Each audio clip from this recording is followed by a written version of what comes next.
Hello students, welcome to my channel. Solve करते हैं concept of physics के SHM chapter से सब्जेक्टिव एक्सरसाइज का question number 56।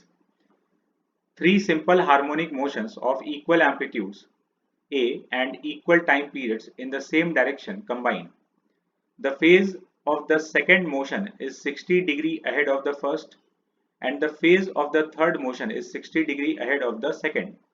Find the amplitude of the resultant motion. तो situation ये है कि तीन सिंपल हार्मोनिक मोशन दिया हुआ है, तीनों का एम्पलीट्यूड सेम है, सेम पीरियड है और सेम लाइन के अलोंग एसएचएम हो रहा है और हम लोग को रिजल्टेंट एम्पलीट्यूड बताना है। तो अगर सेम लाइन के अलोंग है और सेम फ्रीक्वेंसी है या सेम टाइम पीरियड है तो ऐसे केस में हम लोग रिजल्टेंट एम्पलीट्यूड फेजर एडिशन करके निकाल सकते हैं।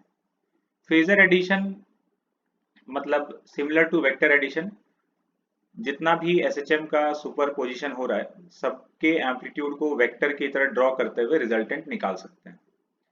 तो इसको हम लोग वेक्टर एडिशन नहीं बोलते हैं, इसको एक नाम दिया जाता है फेजर एडिशन। तो यहाँ पर तीन एसएचएम है, तीनों सेम लाइन के अलोंग है और सेम टाइम पीरियड है, तो हम लोग फेजर एडिशन कर सकते हैं।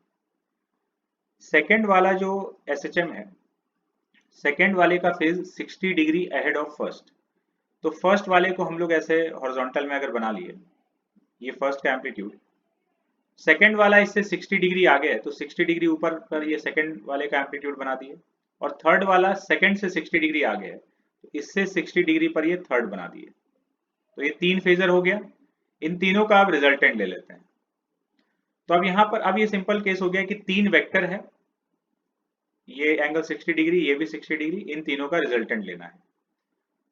तो कई तरीके हो सकते हैं, हम लोग कंपोनेंट करके इसको कर लेते हैं। जैसे ये वाले का कंपोनेंट कर लिए, यहाँ हॉरिजॉन्टल में a cos 60 a/2, वर्टिकल में चला जाएगा a sin 60 √3 a/2।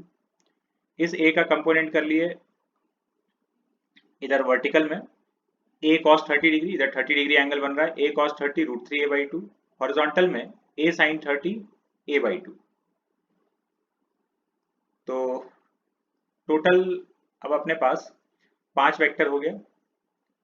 इधर ये a था, इसका तो कंपोनेंट किए नहीं, ये पूरा a x के अलोंग है।